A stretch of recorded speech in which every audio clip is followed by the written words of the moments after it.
الحمد لله رب العالمين الرحمن الرحيم مالك يوم الدين إياك نعبد وإياك نستعين اهدنا الصراط المستقيم صراط الذين أنعمت عليهم غير المغضوب عليهم ولا الضالين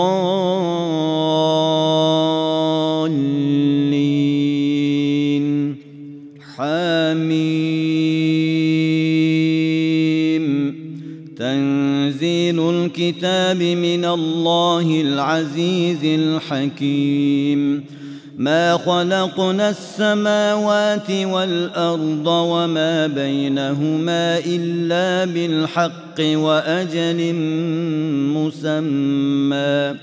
والذين كفروا عما أنذروا معرضون قل أرأيتم ما تدعون من دون الله أروني ماذا خلقوا من الأرض أم لهم شرك في السماوات ائتوني بكتاب من قبل هذا أو أثارة من علم إن كنتم صادقين ومن أضل ممن يدعو من دون الله من لا يستجيب له إلى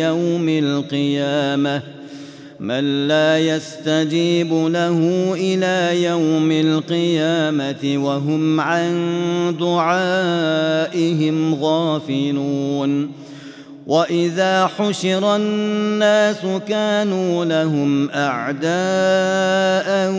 وكانوا بعبادتهم كافرين وإذا تتلى عليهم آياتنا بينات قال الذين كفروا للحق لما جاءهم هذا سحر مبين أم يقولون افتراه قل إن افتريته فلا تملكون لي من الله شيئا هو أعلم بما تفيضون فيه كفى به شهيدا بيني وبينكم وهو الغفور الرحيم قل ما كنت بدعا من الرسل وما أدري ما يفعل بي ولا بكم إن أتبع إلا ما يوحى إلي وما أنا إلا نذير مبين قل أرأيتم إن كان من عند الله وكفرتم به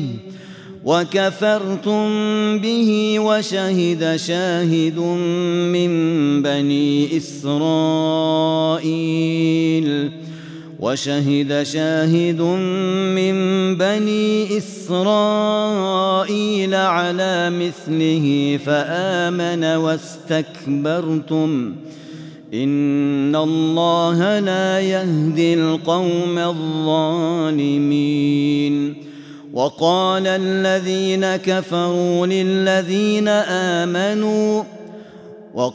الذين كفروا للذين آمنوا لو كان خيرا ما سبقونا إليه وإذ لم يهتدوا به فسيقولون هذا إفك قديم ومن قبله كتاب موسى إماما ورحمة وهذا كتاب مصدق لسانا عربيا لينذر الذين ظلموا وبشرى للمحسنين. المحسنين. إن الذين قالوا ربنا الله ثم استقاموا فلا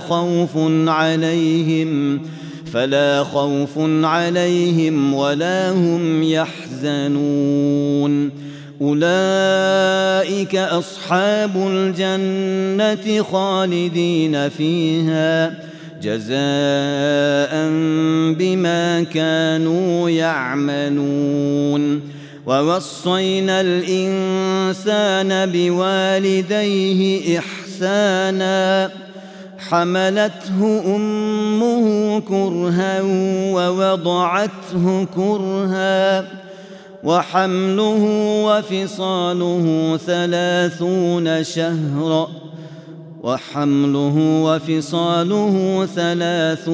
شهرا حتى إذا بلغ أشده وبلغ 40 سنة قال رب أوزعني أن أشكر نعمتك التي أنعمت علي وعلى والدي وأن أعمل صالحا ترضاه وأصلح لي في ذريتي إني تبت إليك وإني من المسلمين. أولئك الذين نتقبل عنهم أحسن ما عملوا ونتجاوز عن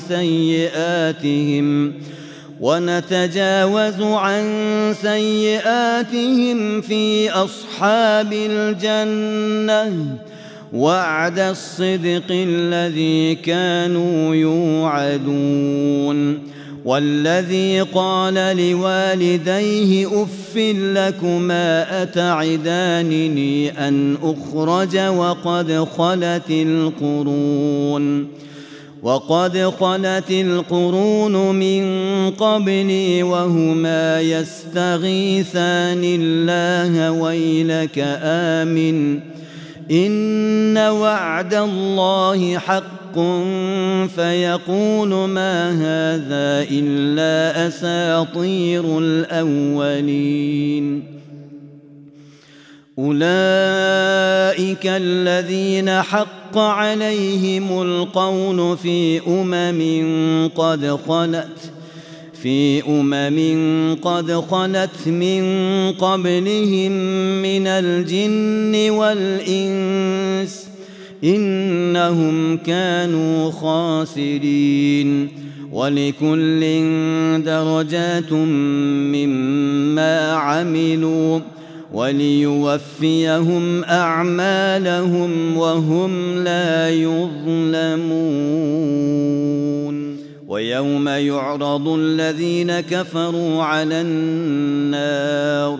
أذهبتم طيباتكم في حياتكم الدنيا واستمتعتم بها فاليوم تجزون عذاب الهون بما كنتم تستكبرون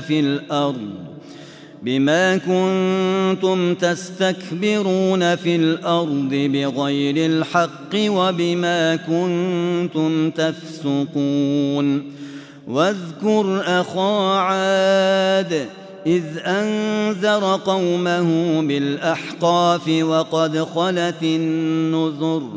وقد خلت النذر من بين يديه ومن خلفه ألا تعبدوا إلا الله إني أخاف عليكم عذاب يوم عظيم. قالوا أجئتنا لتأفكنا عن آلهتنا فأتنا بما تعدنا إن كنت من الصادقين. قال إنما العلم عند الله وأبلغكم ما أرسلت به ولكني أراكم قوما تجهلون. فلما رأوه عارضا مستقبل أوديتهم قالوا هذا عارض ممطرنا بل هو ما استعجلتم به ريح فيها عذاب أليم تدمر كل شيء بأمر ربها فأصبحوا لا يرى إلا مساكنهم كذلك نجزي القوم المجرمين ولقد مكناهم في ماء مكناكم فيه وجعلنا لهم سمعا وأبصارا وأفئدة فما أغنى عنهم سمعهم ولا أبصارهم ولا أفئدتهم من شيء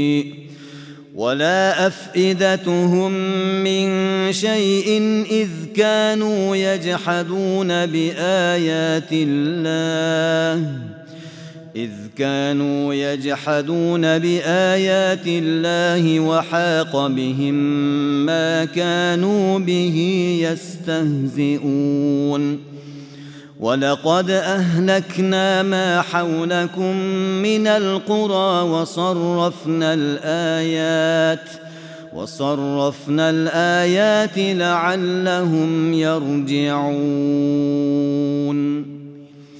فلولا نصرهم الذين اتخذوا من دون الله قربانا آلهة بل ضلوا عنهم وذلك إفكهم وما كانوا يفترون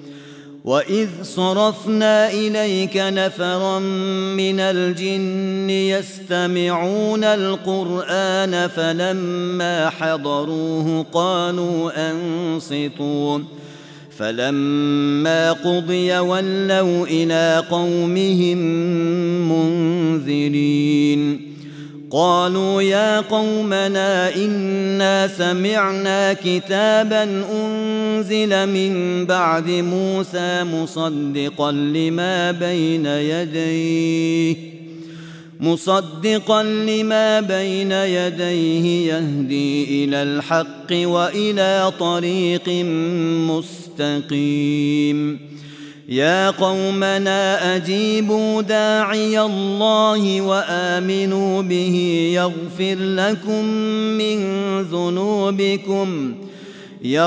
لكم من ذنوبكم ويجركم من عذاب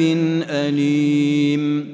ومن لا يجب داعي الله فليس بمعجز في الأرض وليس له من دونه أولياء أولئك في ضلال مبين أولم يروا أن الله الذي خلق السماوات والأرض ولم يعي بخلقهن بقادر على أن يحيي الموتى بلى إنه على كل شيء قدير ويوم يعرض الذين كفروا على النار أليس هذا بالحق قالوا بلى وربنا قال فذوقوا العذاب بما كنتم تكفرون فاصبر كما صبر أولو العزم من الرسل ولا تستعجل لهم كأنهم يوم يرون ما يوعدون لم يلبثوا إلا ساعة من نهار بلاغ فهل يهلك إلا القوم الفاسقون الذين كفروا وصدوا عن سبيل الله أضل أعمالهم والذين آمنوا وعملوا الصالحات وآمنوا بما نزل على محمد وهو الحق من ربهم كفر عنهم سيئاتهم وأصلح بالهم ذلك بأن الذين كفروا اتبعوا الباطل وأن الذين آمنوا اتبعوا الحق من ربهم كذلك يضرب الله للناس أمثالهم فإذا لقيتم الذين كفروا فضرب الرقاب حتى إذا أثخنتموهم فشدوا الوثاق فإما منا بعد وإما فداء حتى تضع الحرب أوزارها ذلك ولو يشاء الله لانتصر منهم ولكن ليبلو بعضكم ببعض والذين قتلوا في سبيل الله فلن يضل أعمالهم سيهديهم ويصلح بالهم ويدخلهم الجنة عرفها لهم يا أيها الذين آمنوا إن تنصروا الله ينصركم ويثبت أقدامكم والذين كفروا فتعسا لهم وأضل أعمالهم ذلك بأنهم كرهوا ما أنزل الله فأحبط أعمالهم أفلم يسيروا في الأرض فينظروا كيف كان عاقبة الذين من قبلهم دمر الله عليهم وللكافرين أمثالها ذلك بأن الله مولى الذين آمنوا وأن الكافرين لا مولى لهم إن الله يدخل الذين آمنوا وعملوا الصالحات جنات تجري من تحتها الأنهار والذين كفروا يتمتعون ويأكلون كما تأكل الأنعام والنار مثوى لهم وكأين من قرية هي أشد قوة من قريتك التي أخرجتك أهلكناهم فلا ناصر لهم أفمن كان على بينة من ربه كمن زين له سوء عمله واتبعوا أهواءهم مثل الجنة التي وعد المتقون فيها أنهار من ماء غير آسٍ وأنهار من لبن لم يتغير طعمه وأنهار من خمر لذة للشاربين وأنهار من عسل مصفى ولهم فيها من كل الثمرات ومغفرة من ربهم كمن هو خالد في النار وسقوا ماء حميما فقطع أمعاءهم ومنهم من يستمع إليك حتى إذا خرجوا من عندك قالوا للذين أوتوا العلم ماذا قال آنفا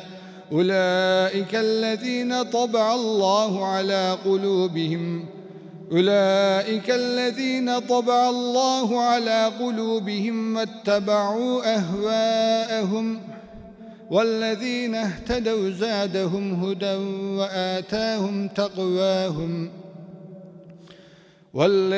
اهتدوا زادهم هدى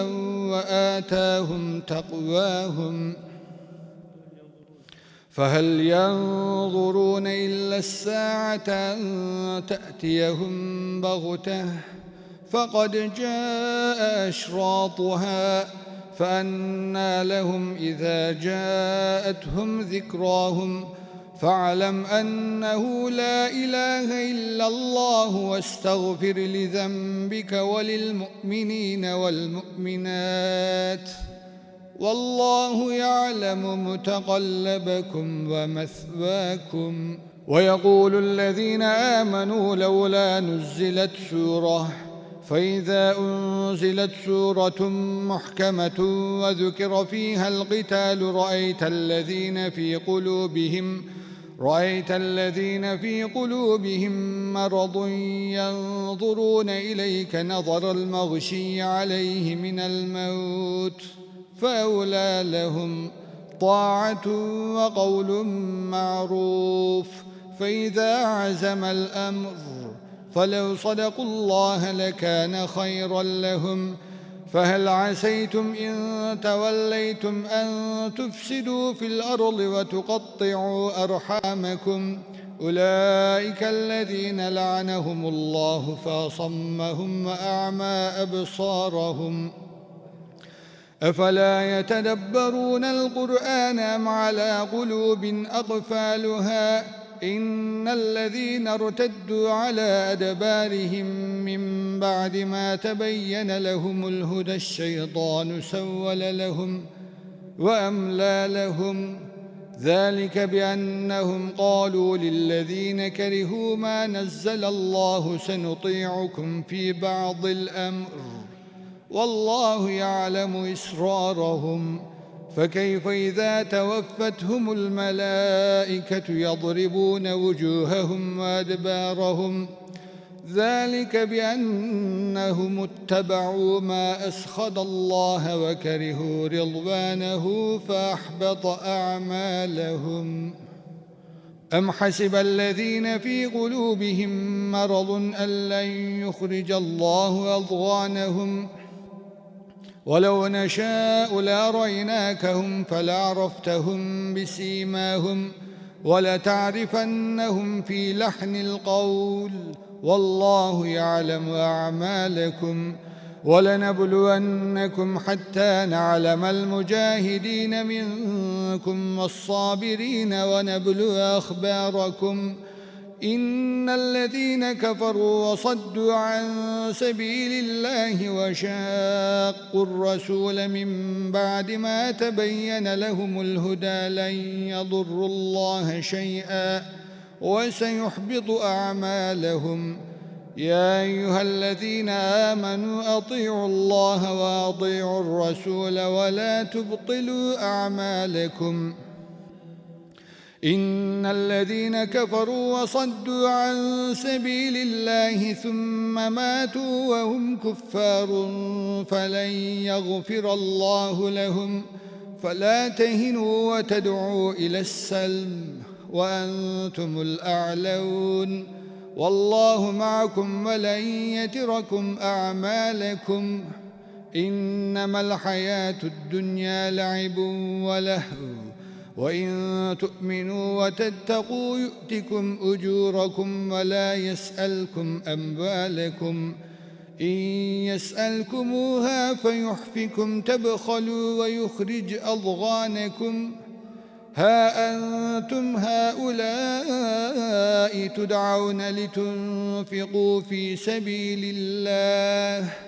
فمنكم من يبخل ومن يبخل فإنما يبخل عن نفسه والله الغني وأنتم الفقراء. وإن تتولوا يستبدل قوما غيركم ثم لا يكونوا أمثالكم. إنا فتحنا لك فتحا مبينا ليغفر لك الله ما تقدم من ذنبك وما تأخر ويتم نعمته عليك ويهديك صراطا مستقيما وينصرك الله نصرا عزيزا. هو الذي أنزل السكينة في قلوب المؤمنين ليزدادوا إيمانا مع إيمانهم ولله جنود السماوات والأرض وكان الله عليما حكيما. ليدخل المؤمنين والمؤمنات جنات تجري من تحتها الأنهار خالدين فيها ويكفر عنهم سيئاتهم وكان ذلك عند الله فوزا عظيما. ويعذب المنافقين والمنافقات والمشركين والمشركات الظانين بالله ظن السوء عليهم دائرة السوء وغضب الله عليهم ولعنهم وأعد لهم جهنم وساءت مصيرا. ولله جنود السماوات والأرض وكان الله عزيزا حكيما. إنا أرسلناك شاهدا ومبشرا ونذيرا لتؤمنوا بالله ورسوله وتعزروه وتوقروه وتسبحوه بكرة وأصيلا. إن الذين يبايعونك إنما يبايعون الله يد الله فوق أيديهم فمن نكث فإنما ينكث على نفسه ومن أوفى بما عاهد عليه الله فسيؤتيه أجرا عظيما. سيقول لك المخلفون من الأعراب شغلتنا أموالنا وأهلنا فاستغفر لنا يقولون بألسنتهم ما ليس في قلوبهم قل فمن يملك لكم من الله شيئا إن أراد بكم ضرا أو أراد بكم نفعا بل كان الله بما تعملون خبيرا. بل ظننتم أن لن ينقلب الرسول والمؤمنون إلى أهلهم أبدا وزين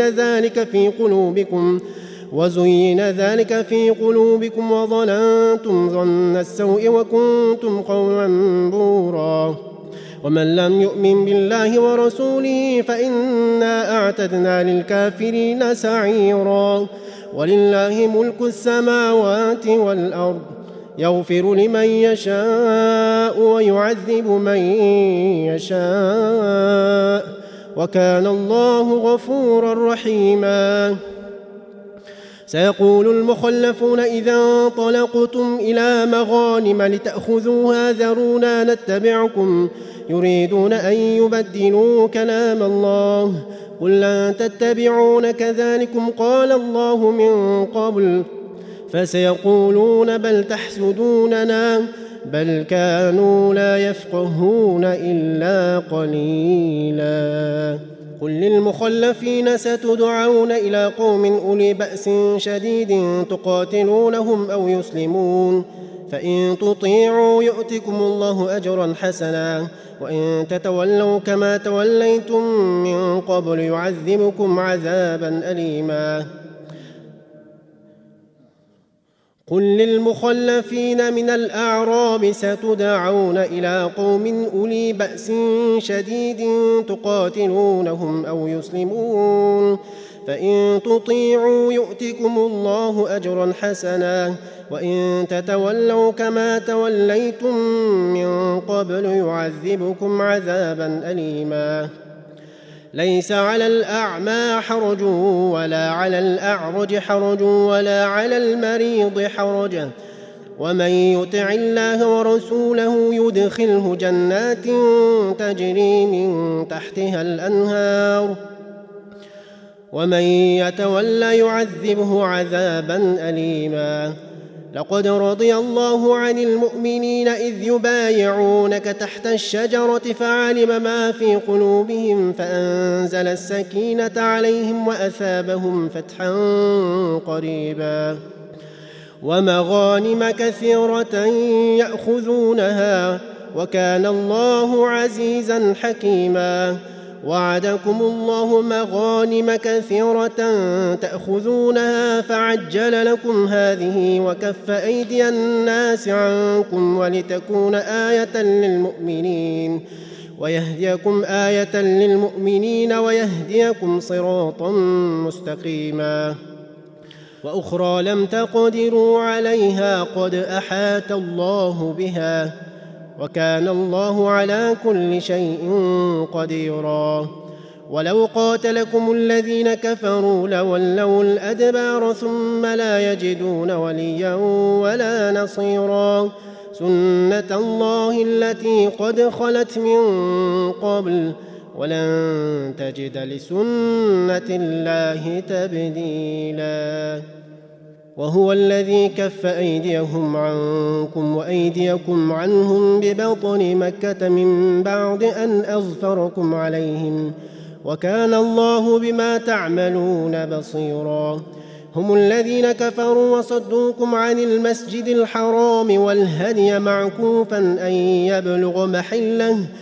ولولا رجال مؤمنون ونساء مؤمنات لم تعلموهم أن تطؤوهم فتصيبكم منهم معرة بغير علم ليدخل الله في رحمته من يشاء لو تزيلوا لعذبنا الذين كفروا منهم عذابا أليما إذ جعل الذين كفروا في قلوبهم الحمية حمية الجاهلية فأنزل الله سكينته على رسوله وعلى المؤمنين وألزمهم كلمة التقوى وكانوا أحق بها وأهلها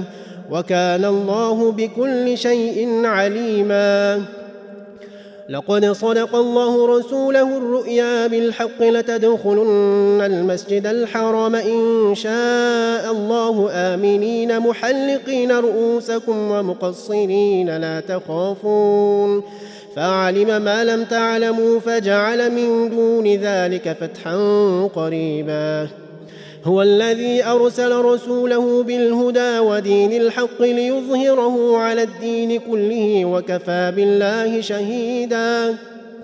محمد رسول الله والذين معه أشداء على الكفار رحماء بينهم تراهم ركعا سجدا يبتغون فضلا من الله ورضوانا سيماهم في وجوههم من أثر السجود ذلك مثلهم في التوراة ومثلهم في الإنجيل كزرع أخرج شطأه فآزره فاستغلظ فاستوى على سوقه يعجب الزراع ليغيظ بهم الكفار وعد الله الذين آمنوا وعملوا الصالحات منهم مغفرة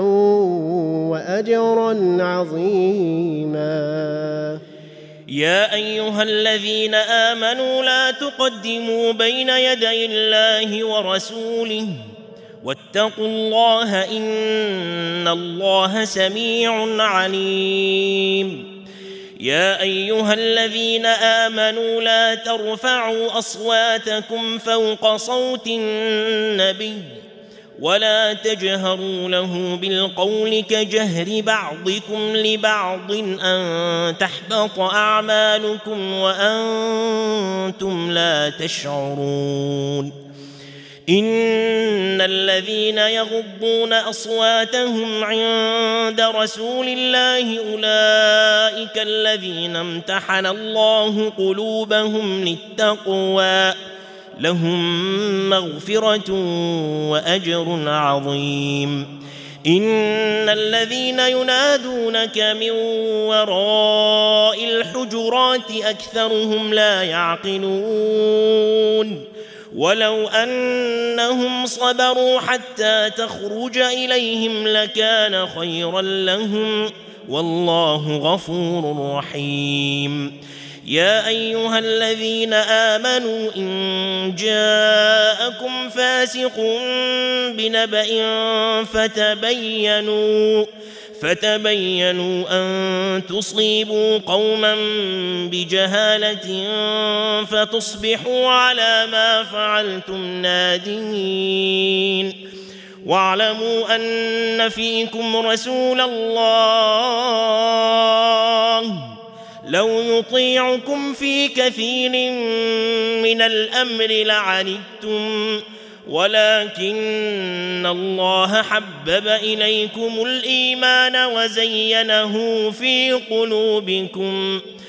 ولكن الله حبب إليكم الإيمان وزينه في قلوبكم وكره إليكم الكفر والفسوق والعصيان أولئك هم الراشدون فضلا من الله ونعمه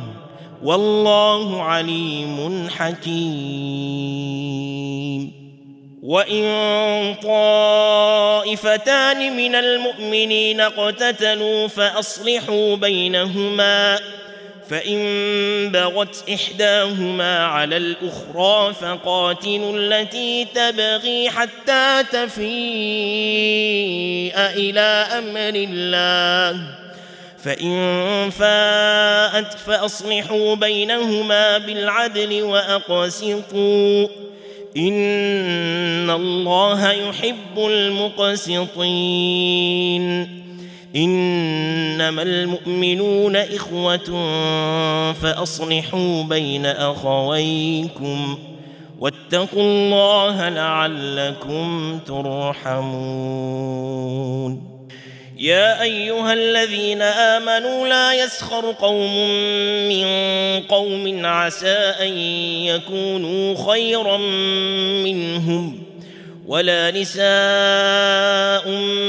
من نساء عسى أن يكن خيرا منهن ولا تلمزوا أنفسكم ولا تنابزوا بالألقاب بئس الاسم الفسوق بعد الإيمان ومن لم يتب فأولئك هم الظالمون. يا أيها الذين آمنوا اجتنبوا كثيرا من الظن إن بعض الظن إثم ولا تجسسوا ولا يغتب بعضكم بعضا أيحب أحدكم أن يأكل لحم أخيه ميتا فكرهتموه واتقوا الله إن الله تواب رحيم. يا أيها الناس إنا خلقناكم من ذكر وأنثى وجعلناكم شعوبا وقبائل لتعارفوا إن أكرمكم عند الله أتقاكم إن الله عليم خبير. قالت الأعراب آمنا قل لم تؤمنوا ولكن قولوا أسلمنا ولما يدخل الإيمان في قلوبكم وإن تطيعوا الله ورسوله لا يلتكم من أعمالكم شيئا إن الله عليم خبير. إنما المؤمنون الذين آمنوا بالله ورسوله ثم لم يرتابوا وجاهدوا بأموالهم وأنفسهم في سبيل الله أولئك هم الصادقون. قل أتعلمون الله بدينكم والله يعلم ما في السماوات وما في الأرض والله بكل شيء عليم. يمنون عليك أن أسلموا قل لا تمنوا علي إسلامكم بل الله يمن عليكم أن هداكم للإيمان إن كنتم صادقين.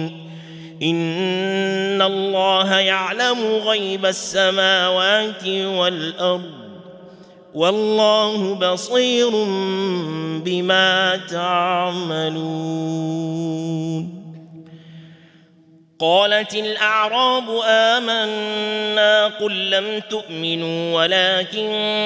قولوا أسلمنا ولما يدخل الإيمان في قلوبكم وإن تطيعوا الله ورسوله لا يلتكم من أعمالكم شيئا إن الله غفور رحيم. قاف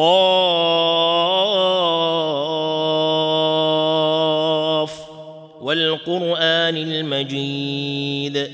بل عجبوا أن جاءهم منذر منهم فقال الكافرون هذا شيء عجيب أإذا متنا وكنا ترابا ذلك رجع بعيد قد علمنا ما تنقص الأرض منهم وعندنا كتاب حفيظ بل كذبوا بالحق لما جاءهم فهم في أمر مريج أفلم ينظروا إلى السماء فوقهم كيف بنيناها وزيناها وما لها من فروج والأرض مددناها وألقينا فيها رواسي وأنبتنا فيها من كل زوج بهيج تبصرة وذكرى لكل عبد منيب ونزلنا من السماء ماء مباركا فأنبتنا به جنات وحب الحصيد والنخل باسقات لها طلع نضيد رزقا للعباد وأحيينا به بلدة ميتا كذلك الخروج كذبت قبلهم قوم نوح وأصحاب الرس وثمود وعاد وفرعون وإخوان لوط وأصحاب الأيكة وقوم تبع كل كذب الرسل فحق وعيد أفعينا بالخلق الأول بل هم في لبس من خلق جديد ولقد خلقنا الإنسان ونعلم ما توسوس به نفسه ونحن أقرب إليه من حبل الوريد إذ يتلقى المتلقيان عن اليمين وعن الشمال قعيد ما يلفظ من قول إلا لديه رقيب عتيد وجاءت سكرة الموت بالحق ذلك ما كنت منه تحيد ونفخ في الصور ذلك يوم الوعيد وجاءت كل نفس معها سائق وشهيد لقد كنت في غفلة من هذا فكشفنا عنك غطاءك فبصرك اليوم حديد وقال قرينه هذا ما لدي عتيد ألقيا في جهنم كل كفار عنيد مناع للخير معتد مريب الذي جعل مع الله إلها آخر فألقياه في العذاب الشديد قال قرينه ربنا ما أطغيته ولكن كان في ضلال بعيد قال لا تختصموا لدي وقد قدمت إليكم بالوعيد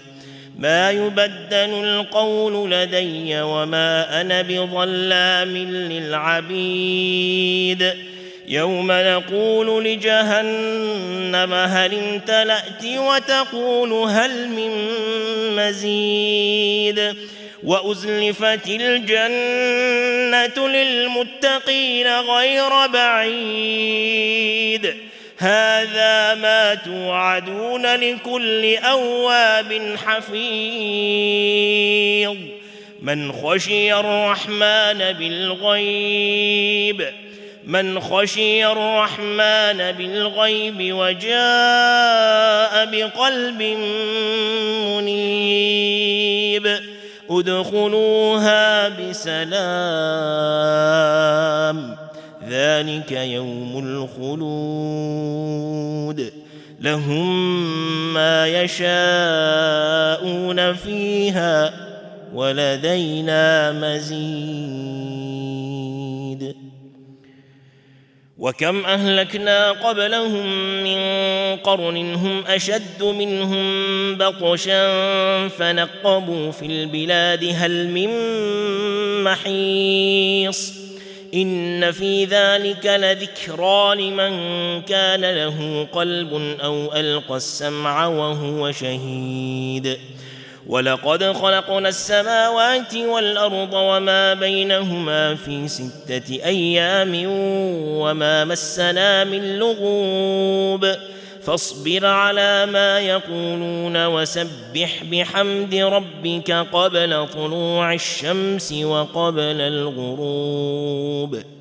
ومن الليل فسبحه وأدبار السجود واستمع يوم ينادي المناد من مكان قريب يوم يسمعون الصيحة بالحق ذلك يوم الخروج إنا نحن نحيي ونميت وإلينا المصير يوم تشقق الأرض عنهم سراعا ذلك حشر علينا يسير نحن أعلم بما يقولون وما أنت عليهم بجبار فذكر بالقرآن من